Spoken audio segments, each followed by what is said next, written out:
Hola, ¿qué tal? Bienvenidos a esta charla de la Maker Faire Galicia. Mi nombre es Enrique Saavedra y hoy tenemos el placer de estar aquí con James Bratton. Os voy a hacer una pequeña introducción en español a todos los que os estáis conectando y luego haremos una pequeña entrevista hablando en inglés. Cualquier pregunta que nos hagáis los podéis hacer en español y después pues las traduciremos al inglés. James es bueno, uno de los makers más reconocidos en Internet. Tiene un canal de YouTube que lo podéis seguir con más de 900.000 suscriptores, 900,000 followers. Am I right? Say that in English. y, y, bueno, tiene proyectos de robótica muy relacionados pues con cosas como el cine, como Star Wars. Podemos hablar del proyecto de BB8, proyectos de Marvel como Iron Man y otros muchos, e incluso pues humanoides. Tiene un robot que se llama Robot X, que es muy famoso, y hoy tiene con nosotros el Openrobot, que es un proyecto de un perro de código abierto bueno, se ha hecho muy famoso también por su relación con el proyecto que puede tener Boston Dynamics, también de un perro robótico. Y bueno, os doy la bienvenida. Without further to say, I did a small introduction talking a little bit about your YouTube channel. I got some of the words, so yeah. I invite everybody to follow you and check it out. Okay. So welcome. It's a pleasure to me and an honor to have the opportunity to talk to you. And I've been following you in YouTube for a few years now. And thanks a lot for coming. Okay, thanks for having me. Yeah. I have a few questions, and I like to start asking you because I'm also an educator. I teach children things like you do about robotics. If you were a maker when you were a kid, did you like to do things, break things apart? Yeah, I did. So I grew up in the 80s, and so obviously there was no internet, there was no YouTube. There were books in a local library, but which were always the same books. It's a bit of a weird time to think back to, and the access to the information that we have now. But yeah, I generally, made things out of cardboard and so on. There is a picture of me with one of the first robots I made, which was a piece of plywood with some Meccano wheels, and it's got an egg box, and then a set of those clockwork chattering teeth on top of its mouth, and like ping pong balls as eyes. I'm not sure how old I am now. I think I'm probably like 6 or 7 or something like that. But yeah, so pretty much, I've gone back to my roots now, doing maker stuff and building robots. I worked in the IT industry for around 20 years in computing, and I've kind of come back to that to do YouTube again and to do the builds that I really want to do. Yeah, definitely. I think every maker was since when they were little. Myself, the same. I always try to make things with anything that was thrown away in the trash. Yeah. I recovered it and make something with it. Yeah, really good. Because I think we try to put an example for kids to follow, and I think you do. And a good example it is. And how did you decide to start your YouTube channel? Because previously you are a former toy designer. You quit your job. Why did you start? What was your objective starting the YouTube channel? Yeah, so I actually started the YouTube channel first. So I've had a YouTube channel since about 2007, but I just basically used it to put videos in to post in forums and that sort of thing. So this is before you could even make money on YouTube. And so I did a job in the IT industry, and I worked for Aon Corporation, the biggest insurance company in the world. I did that job for about 10 years, from about 2004 to about 2014 to 15. And in that 10 years, pretty much YouTube came along.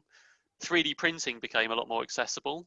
And then also things like Arduino and a lot more open source, eBay is a completely different place to where it was back in the early 2000s, where you can go and, you know, look for temperature sensor Arduino, and there'll be a board that's there with, you know, libraries for an Arduino. And obviously companies like Adafruit and SparkFun and all these people making this sort of open source infrastructure with libraries where it's easy to add things on. None of that stuff really existed before in the same way. So in that 10 years, I kind of, as I said, went back to my roots, making robots, putting them on YouTube. I did some more pop culture stuff like building Iron Man suits and things with electronics in. And then I left that job because a toy company actually recruited me based on what they saw on YouTube. Amazing. Okay, so that's quite interesting that in that 10 years, that whole transformation took place and it became my career. So I did that job for about 2 years, doing product development and prototyping, essentially doing tech toys. And yeah, now I'm full-time on YouTube. So Yeah. that's kind of the whole story. So it kind of happened as time went on, really. But a lot of the initial subscribers and views came along to see Iron Man suits. And in those days, when I was doing Iron Man every week, I had sort of 4 times the monthly views that I have now. So serious robotics is a bit of a niche, but yeah, I feel I've returned to what I started. Yeah, it is amazing because I mean, when I talk about the maker things, there's well, the general public don't know a lot about it, and it is quite amazing that you've reached so many people talking about something well that is a niche actually. Yeah, Yeah. I think so. I mean, as I say, views aren't as good as some channels, and they're not as good as they used to be when I did something else. I did Iron Man suits pretty much exclusively, and that was pretty much it. But yeah, there are still quite a few views for doing serious robotics. So I've looking at ROS and things like that at the moment, which are quite complicated, but the views are still kind of okay, like 30, 40,000 views on a video about ROS. And that's quite a niche thing, really, that's quite complicated to get into. So Yeah, it's yeah, quite yeah. good that there is sort of a more mainstream interest in that. Yeah. Do you still work for private companies doing as a contractor or something? Or do No, you? not really. I don't have anything, any other work like that. I am actually partnering with a company to make my own product, so a small robot kit, but I can't really talk about that at the moment. And that's Mhm. about it. Mostly, I'm full time on YouTube. Will be interesting to see these kids. Hmm. Should be Really. good. Good, good. And well, you are kind of an idol for some of the kids I have here, and also, well, a reference for myself. And do Okay. you have an idol or a person whom you admire, or somebody who has inspired you? So I think in terms of other YouTube channels, there's probably been several over the years, but some of those don't make content anymore or have exceeded the size of those channels. So I guess at the moment, the channels that I really like is probably people like Mark Rober and Colin Furze. So some of the bigger makers who do, you know who Colin is, right, with all the crazy stuff. I've done some collaborations with Colin. I did a collaboration with Mark Rober actually as well to build his auto strike bowling ball that you could steer by leaning. So I think he's got quite a good formula for his channel where you know he's always on trending and he always does something very interesting, just one video a month. But another channel I really like at the moment is DIY Perks, which is a UK guy. I think he's got about 2 or 3 million subscribers. And his typical video is like turning a smashed laptop into something useful. But the video I really liked recently was building an artificial sun. So he's Oh, basically making a light that looks like the sun. So it's a light that appears to be at infinity, and it's then filtered through to give like blue as it's coming through the sky. I've seen a video of that. I don't know if Yeah, that it's one, but a giant satellite dish, right, with a big reflector on it. mm, And he also okay. made another one out of a TV screen or something. So that's I quite like those channels that are quite innovative and then present this thing in one go. No, check them out. Yeah, yeah, yeah. And somebody, when you were little, not now in YouTube, like you wanted to be like, well, I guess Iron Man. Well, Iron Man wasn't really around. Well, I suppose the comics were, but the films didn't come out till Oh yeah, 2008. So when I was little, it was like the 1980s. So yeah. yeah, I don't know really. I Oh don't yeah, even know who was on TV in those days in the UK. We only had 4 channels. So true. That's true. different times. Okay, and do you have more adult or young people watching you? According to the demographics, there are young people and old people. It sort of spikes between 25 to sort of the 40s. So yeah, they're mostly adults. but then you don't know how many people watch with their kids and how many of those are the adult owns the YouTube channel, which is where the stats come from, and it's their kids watching. Yeah. So it's difficult to say, but according to the demographics, it bumps in the middle of Makes the sense, age in range. terms of the depth you go into the technical details and things like that. Yeah, I guess it's not content made for kids, but I guess, why not? Good. And I mean, I've seen not all your videos. I don't have time enough to be honest. Yeah, sure. I wish. But what is the project that you are most proud of? Well, I don't know about proud. The video I like, or the projects I like the most, is the one I haven't started yet, or the one I'm about to do.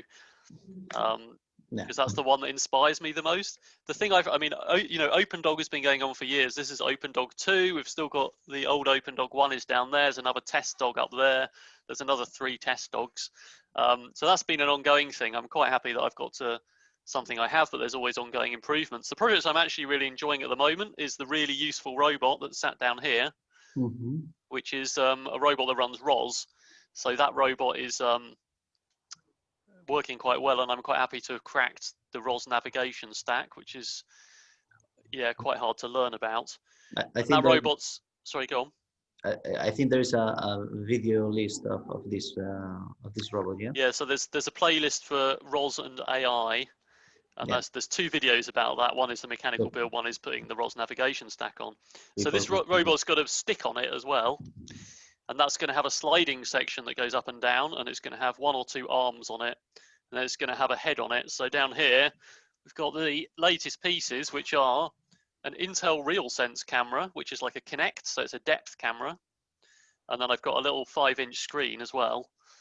So we'll have these will be on there as like its head that can look around, and then it will go up and down, so it can go right down to the floor and come right up to look down on tables. And you'll be able to see what's in there. So I've done some things with NVIDIA Jetson Range, which is, doing image recognition and deep learning. So it's a lot easier when you can see the screen. So we'll be able to do gesture recognition and all sorts of things and recognize household objects. And hopefully with this camera, we'll be able to see how far away they are. And then we can use the kinematics of the arm to grasp things. So that's the plan anyway. Haven't tried it yet. And that's why I think the projects that I haven't done yet are generally the most interesting, because at the moment it's easy to describe and it sounds amazing, but actually making it work is going to be a lot harder. So yeah, it happens to me too. Not at that level, I had to be honest. But yeah, so that's the robot that I'm going to put all of that AI into. It eventually may be coming to OpenDog. I've got a Jetson Nano on here actually for the next video to do hand gestures to make it walk in different directions, which is working okay. But a robot with legs, it's not so easy to navigate because it's hard to work out where it is and position it, and it wobbles around as it goes and everything else. So the wheeled robots, they're really there for the ongoing development. Yeah, it reminds me a little bit of the project talking about the iMoth, of Gael, the open source humanoid. Do you know Gael? Which one is that one? Oh, InMove. InMove, yeah. Yes, I've seen that. Yeah. He uses also an AI, and maybe you can ask him for advice, because he's quite an expert on those topics, and he's a really good guy. He's been here with us a couple of years ago. So I think that's using sorry, I was just going to say a lot of people are using My Robot Lab for that, which it's got OpenCV built into it and some other bits and pieces. So I have looked at that, but so I'm quite sold on the deep learning stuff at the moment, because it's really easy to train a model to recognize what you want with a Jetson Nano or something like that. So just maybe with like 60 images, and you can differentiate between hand gestures. It's pretty good. Okay. So moving on, there's a thing when you make this projects, that's sometimes you put the expectations really high, and maybe you struggle a little bit. Is there any project you gave up that you were very eager to make and you gave up? No, I don't think so. I mean, the dog is a testament to my ability not to give up, I think. So we had OpenDog 1, that series ran for over a year and it didn't really walk properly. Then I did 2 test dogs with brushless motors that were back drivable, but the motors weren't powerful enough. Then I did Mini Dog 1, which is, I think, down on the ground. You can just see the yellow one on the floor. Then Mini Dog 2 to see if I could actually make a dog that walks before I spent lots more money. And then this is Open Dog 2, where I did spend the money on bigger motors. And that one kind of like, all of that research kind of went into that, and it works the way I expected it to. But it's still likely to be an Open Dog 2.5 or a 3, probably with bigger motors and with slightly different mechanical structure. So it's just kind of an ongoing thing. And every time, you know, I think of another idea, then I'll go on and I'll try it, and I'll get a little bit better and a little bit better. So Yeah, yeah. that's really It's how like I approach always it. evolution is never an ending for the. Exactly. Yeah. I think Boston Dynamics probably have more than a couple of test legs Yeah. in all of their time. So, Well, and I'm I just don't one know how many person. So engineers work there, but yeah. a few one. Yeah. So I don't think I really give up on things. I generally just try again and again and again. Yeah, I think that's the Like spirit. Yeah, a brute force approach. yeah. That's a very nice advice for many of us. And when you start a new project, how do you approach it? Do you find a lot of help in the community looking for sources, or what is your strategy? How do you organize yourself? It's a difficult one because generally I try to work things out for myself where I can. So again, OpenDog is the thing with all the test dogs and, you know, the previous versions to try and get there. So Mm-hmm. I guess, so the ROS robot, that's quite difficult. So yeah, there is help with other projects. So, you know, I bought one of those, the Robotis Turtle Bot, which is already a pre-configured ROS robot, and also built another previous one, which I don't know, is it? It's on the back shelf, the orange one, which was already a project someone put on GitHub. So I kind of replicated that project and put some of my own stuff into it, and that one almost worked. And then, you know, so I've kind of combined the config from Turtlebot and that project, which was the Nox robot project, and then combined that into the really useful robot, but with better motors and better stuff in it, Mm-hmm. and understood more and more as I go, and then tweak the config. So yeah, I guess the open source stuff, and as I mentioned at the beginning, you know, Adafruit with their modules and their libraries that make things work. I'm not really that good at coding, so I'm, you know, not going to write a piece of code from scratch that talks to NeoPixels, you know. Yeah. I'm going to use the library because that's easy then, just to say turn that LED on red and do it now. Yeah, unless So I guess, yeah, a lot of that community stuff and open source stuff is really why I'm able to do the things I do. The O-Drive brushless motor driver in here, I just wouldn't be able to do it without that. And that controls all the positions of the motor, all of the PID controllers, all of the currents and current limits and everything else. It's all controlled by, you know, an STM32 on each of those O drives, and there's 6 of them to control all 12 motors. And I'm just feeding motor positions to them and saying, have this much holding power. So yeah, without those kind of open source and community projects, I probably wouldn't be able to build most of the stuff. Yeah, that goes very well with my next question because we are having a few people who innovates within the industry these days, and the private companies are starting to to get into the open source hardware, software, and community in general. Yep. But I think they're still in the really early days. I would like to ask you, how do you think the open source philosophy can help the industry, and why? I think it helps adoption. So the classic ones, of course, are Arduino, Linux, and also 3D printing. So RepRap project came out of Bath University in 2003 when all the patents expired on 3D printing. So, and obviously a load of companies have come out on top, you know, on the back of that. So Prusa, Lolsbot, I mean, MakerBot in the day, Ultimaker, all of the big brands pretty much have done something with that and have got some tie into the open source. So yeah, Arduino is another one having all those Arduino itself being open source. The OpenDog's got a Teensy in it, but that's, you know, you program it as an Arduino with a Teensy Arduino. And I'm using Teensy quite a lot actually, but it's still essentially an Arduino, and most of the libraries work and everything else. So, and then Linux, you know, if you buy a Jetson Nano or a Raspberry Pi, or probably your cell phone is running some variety of something that was a Linux or Unixy based operating system once. Totally. So But yeah. talking more specifically about the industry, I I don't know if you know many companies who make I don't know robots, not in particular, but other type of industries who are actually using open source and sharing what they are doing, um, and because in general I don't see a lot working well as a industrial designer I am. Um, there are all these Arduino, well, Raspberry Pi, all these new tools, but I don't think they are being completely integrated into the industry. Um, Okay. I don't know if you so Raspberry Pi hardware isn't open source. So I guess what we're really talking about is open source hardware, right?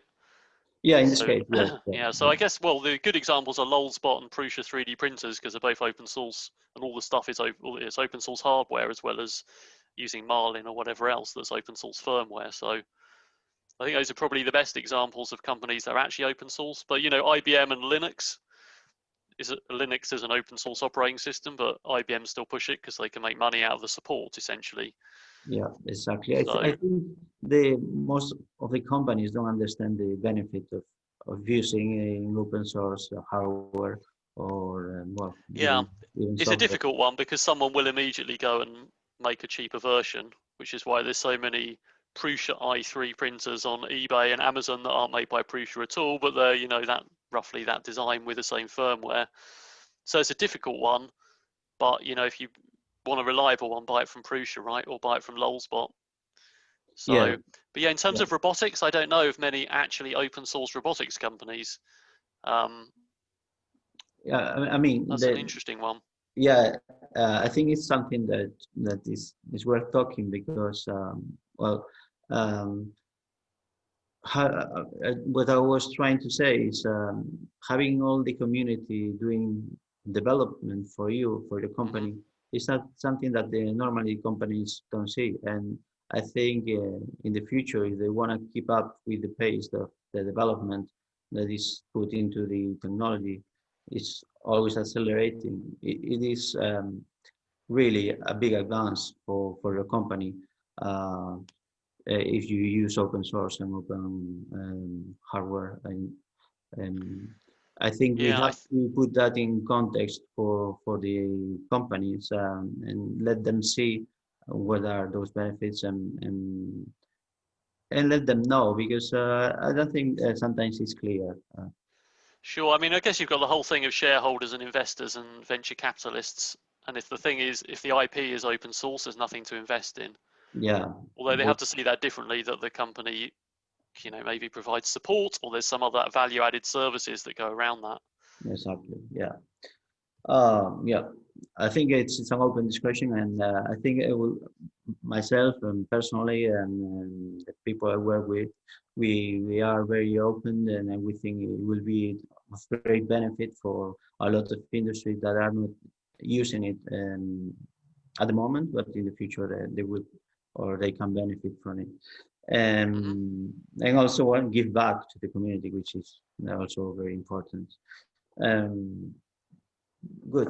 So next question I have for you is, well, you have there the open dog. You talk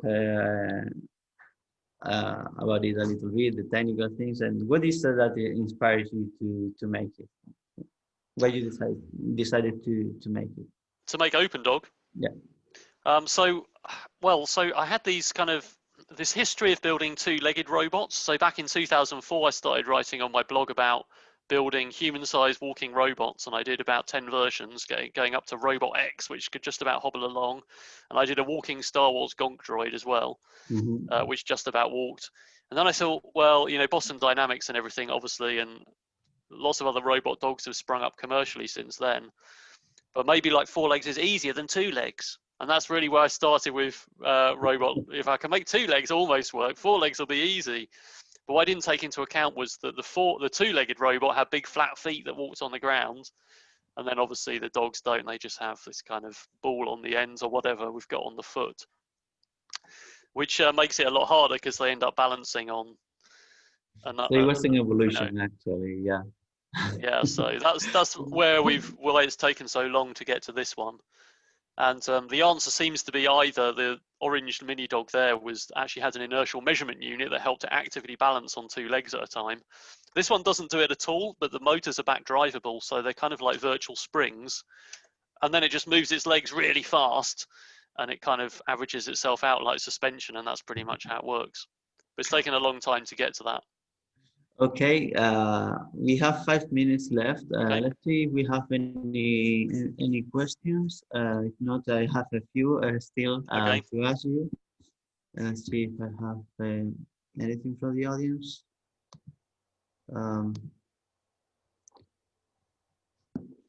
Do you have any questions here, Marcos? Do we have?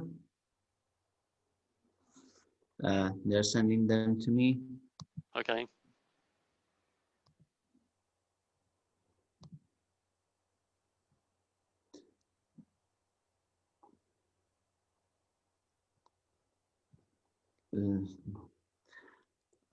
People ask me, ¿qué ha potenciado en tu infancia que ahora seas inventor? They say, what happened in your childhood that boosted that you are now an inventor or maker? I'm not sure specifically. I mean, I just was always interested in that kind of thing. So, you know, when I was old enough to have a part-time job, I had a part-time job in an electronics shop, and you know, I went to college and did computer-aided engineering. And at school, I did my GCSEs, which are secondary school exams. I did sort of the technology options and design and that sort of thing. So, I mean, I guess my dad was always interested in building things as well. So, building go-karts and that sort of thing. But this is all, you know, this is mid-80s before the internet, and it was wood out of the garage and, you know, a hand drill. No 3D printing and CNC and all those things, didn't have any access to them. So, but yeah, I always, you know, I like Lego as a toy and Meccano and those things. So not sure if there's a specific event or it's just the way it was. Yeah, I'm gonna translate a little bit of the basics. Okay. Bueno, nos dice que nada en particular, que hay como una serie de cosas en general. Siempre estuvo interesado en eso, quizás trabajando con su padre, y luego, pues, no sé, está rodeado de incluso Lego, pero nada en particular. Simplemente, pues, estar en un ambiente de que puedas construir cosas, ¿no? Que, bueno, cuando él era pequeño, en los 80, dice que no había todas las cosas que puede haber ahora. Bueno, nos ha contado muchas más cosas, pero bueno, eso es en general. We have another question. Do you have any objective in the next months, years? I don't know what they mean with objective, but I guess projects. Yeah, so well, probably more dog development until we got something that works really well. We're getting there. As I said earlier, the really useful robot's going to be my sort of artificial intelligence development platform. So there's a lot more stuff going on with ROS coming up. I've got my new super robot remote that's coming up in a couple of weeks. Oh. Which is it's a Raspberry Pi in the back with a Raspberry Pi 7-inch touchscreen, so we can have a touch interface as well as the 2 joysticks that I normally have on all my remotes for 6 axes and some buttons. So we'll have touch interface. Sorry? Are we the first to see it? That's it, yeah. Not been anywhere yet. So this will be a ROS remote, so it'll be sending ROS messages over the command velocity topic to control robots. So it'll make any ROS robot easier for mapping than having to drive with keys. So I'm kind of building a like utility box of things to make my robotic development life a bit easier. Okay. And just generally learning as I go. And I'm not sure how far, you know, we'll make that robot do clever things. So hopefully we can say, hey, robot, go and get that cup off the table. And it knows where the table is because it can navigate with ROS, and then it can use, you know, the camera to recognize cups, and then it can. I see you have a lot of plans. Really good. Yeah, so it's just doing all that really, putting it on YouTube, making it open source. Yeah, really good. We don't have more time. I really enjoyed talking to you. I hope all the watchers, all the viewers did the same and enjoy. It was an honor to have you here. Okay. We will put this video online for people to watch it. recorded during the rest days of the fair. And just to finalize, I would like to invite you to come. Hopefully next year we have an in-person fair, and it would be nice to have you in person, meet you in person, and also uh, uh, have the opportunity to see some of your robots. Okay, thank you very much. Okay, James, a pleasure. Okay, thanks.